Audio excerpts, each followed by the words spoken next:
बंधुओं, यह समय वर्षा ऋतु का है। वर्षा ऋतु अर्थात जुलाई, अगस्त और सितंबर, और अगर आप इसको हिंदी में बोलें आषाढ़, श्रावण और भाद्र पक्ष अर्थात भादव, ये 3 महीने स्वास्थ्य की दृष्टि से बहुत अधिक संवेदना वाले होते हैं। अर्थात आपको बहुत ध्यान पूर्वक भोजन करना है और बहुत ध्यानपूर्वक आपको पानी पीना है। तो आइए हम जानते हैं इस वीडियो में कि हमारा आहार विहार वर्षा ऋतु में कैसा हो। जुलाई का महीना बीतने वाला है और अगस्त और सितंबर 2 महीने हैं। आपने देखा कि जुलाई में धूप भी बहुत तेज़ हो रही थी और पानी बरसता था तो भाप उठते थे। उससे हमारी जठराग्नि पर सीधे असर पड़ा और हमारे जठराग्नि दुर्बल होने से जो कुछ हम खाए पिए उससे विषम स्थिति बनी। अर्थात वात, पित्त और कफ, ये तीनों विषम हो गए, अर्थात सम नहीं, प्रतिकूल हो गए। तो प्रतिकूल होने से सबसे ज़्यादा जो प्रतिकूल होता है इस महीने में, इन तीनों में, जो वात होता है। अर्थात हमारे अंदर जो वात है, जो हवा का जो अंश है, वो प्रतिकूल हो जाता है। क्यों हो जाता है? क्योंकि ये जो जठराग्नि जब जो है धीमी हो जाती है काफ़ी, तो जो हम कुछ खाते हैं और पीते हैं वो ठीक से पचता नहीं है, तो उससे गैस उत्पन्न होती है। जब गैस उत्पन्न होती है तो उससे अनेक प्रकार की समस्याएं पैदा होती हैं। खुजली भी आपकी धीरे धीरे बढ़ती है क्योंकि कीड़े मकोड़े होते हैं और बहुत ज़्यादा पसीना आता है। तो ध्यान रखें, खूब मल मल करके स्नान करें। साबुन का प्रयोग जब ज़रूरी हो तभी आप करें और रोज़ साबुन का प्रयोग ना करें, क्योंकि इससे आपके त्वचा के रोग उत्पन्न होते हैं। ये हमेशा के लिए, केवल वर्षा ऋतु के लिए नहीं है। तो आइए हम जानते हैं कि इस वर्षा ऋतु में क्या अच्छा है जो आपके लिए जठराग्नि दुर्बल होते हुए भी आप जो उसको भोजन के रूप में ले रहे हैं वो ठीक पच जाए, कोई रोग न उत्पन्न करे। तो आयुर्वेद कहता है इस ऋतु में सबसे अच्छा जो पाचन के हिसाब से है, उसमें अगर आप मूंग की दाल छिलके वाली प्रयोग करें और उसमें 20 ग्राम पंचकोल डाल करके उसको अगर आप बनाएं, पकाएं, उबालें, तो वो आपको, और सुबह और शाम दोनों अगर इसको आप लें तो आपकी जो जठराग्नि है धीरे धीरे ये आपकी तेज भी होने लगती है, ये पंचकोल से। अच्छा, दूसरी बात ये है कि इस ऋतु में शाक वाली सब्जियां, जैसे पत्ते वाली सब्जियों का सेवन कम से कम करें।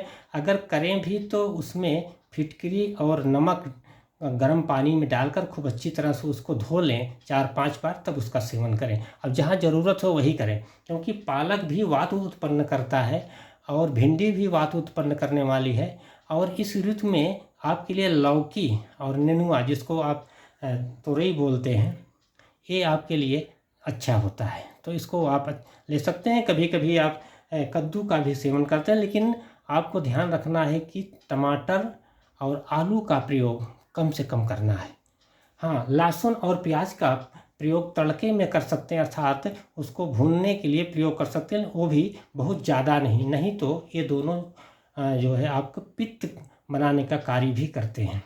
तो ये भोजन की बात हुई। और पानी जो है आप कोशिश करें कि ये चूँकि पानी जो भी आता है आपका म्यूनिसिपैलिटी से, या तो आप गांव में भी है तो काफ़ी पानी गंदा हो जाता है, कहीं पाइप टूटी है तो नल में भी गंदगी आ जाती है।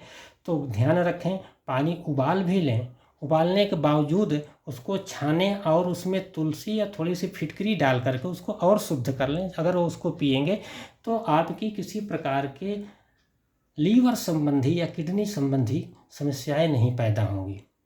तो पानी इस तरह से पिएं। और पानी का ध्यान रखें कि भोजन के 1.5 घंटे बाद ही पानी चाय की तरह पीना है।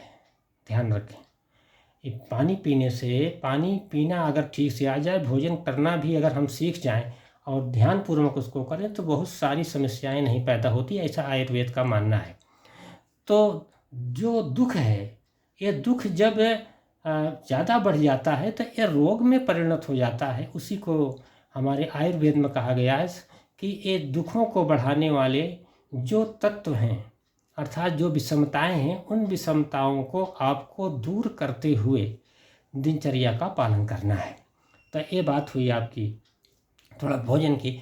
और अब दूसरी बात ये है कि इतना ध्यान रखें कि आप इस समय खास करके दिन के समय आप सोना नहीं है आपका, नहीं तो वात कुपित बहुत ज़्यादा होता है। और रात में 10 बजे तक अगर सो सके तो बहुत अच्छा है, और सवेरे जल्दी उठ जाए तो और अच्छा है। क्योंकि ये जो प्रहर होता है आपका 10 बजे से लेकर के 2 बजे रात तक का, ये पित्त का प्रहर होता है। और इस पित्त के प्रहर में हमारी थोड़ा जठराग्नि थोड़ा सा बढ़ी हुई होती है, तो इस समय वात उतना कुपित नहीं होता है। तो जब आप सोते हैं तो गहरी नींद में सोते हैं। उसके बाद में जब आप 4 बजे उठते हैं तो 2 बजे से लेकर के 6 बजे तक जो आपका प्रहर होता है वो वात का होता है। और 6 बजे से लेकर के आपका 10 बजे दिन तक का जो प्रहर होता है वो कफ का होता है। इसलिए 10 बजे से लेकर के 2 बजे के बीच में जब हम खाते हैं और जठराग्नि तेज होती है, तो उस समय खाया पिया जो है अच्छी तरह से पच जाता है, और शरीर में उससे जो है आपका रक्त, वीर्य, मैदा, जितनी भी चीज़ें इससे रक्त से बनती हैं वो सब चीज़ें अच्छी प्रकार से बनती हैं। तो ये ध्यान रखें कि वर्षा ऋतु में हमको कैसे खाना पीना है, हमको कैसे रहना है, हम क्या क्या चीज़ का छोड़ें और क्या क्या चीज़ को अपनाएं। और एक चीज़ और आपको बता रहा हूँ, वो बड़ी ध्यान से उसको लिख लीजिए कि बड़ी हरण ले करके उसमें सेंधा नमक अभी मिला करके लीजिए प्रतिदिन, सुबह शाम और दोपहर में भी लें थोड़ा थोड़ा, 1 चम्मच उसको, अगर 1 चम्मच या आधा चम्मच अपनी अवस्था के अनुसार उसको लें। और जैसे ही वर्षा ऋतु खत्म हो जाए तो बड़ी हरण के साथ में आपको शक्कर का सेवन, चीनी नहीं, मैं शक्कर बोल रहा हूँ, जिसको आप जो है गुड़ भी उसमें मिला सकते हैं, लेकिन शक्कर सबसे अच्छा होता है क्योंकि थोड़ा ठंडी भी होती है। तो बड़ी हरण का सेवन करना अच्छा है, छोटी हरण नहीं, ध्यान रखिएगा। इससे आपकी पाचन शक्ति ठीक से बनी रहती है, जो पचता है फिर उससे आपकी कई और तरह की समस्याएं पाचन संबंधी नहीं उत्पन्न होती है। पाचन संबंधी ही नहीं, और आपके जितने भी और रोग उत्पन्न होते हैं वात से, पित्त से और कफ से, वो भी नहीं उत्पन्न होते हैं। तो आज के वीडियो में इतना ही। ध्यान रखिए, आप स्वस्थ रहिए, व्यस्त रहिए और मस्त रहिए। फिर अगली वीडियो का इंतज़ार करें, आपके साथ में फिर नए विषय के साथ मिलता हूँ। जय भारत, जय हिंद। हाँ, एक ध्यान रखिएगा कि चैनल को ज़्यादा से ज़्यादा आप सब्सक्राइब करें, लाइक करें, अपनी टिप्पणी बताएं कि आपको ये वीडियो कैसा लगा और क्या हम सुधार कर सकते हैं। और लाइक भी करें कि आपको पसंद आया, तो हम उससे अवगत भी हों, जिससे ये हमारा चैनल ज़्यादा से ज़्यादा तेज़ी से बढ़े और अच्छे अच्छे और विषयों के साथ में हम आपके साथ में उपस्थित हों। तो आज के वीडियो में इतना।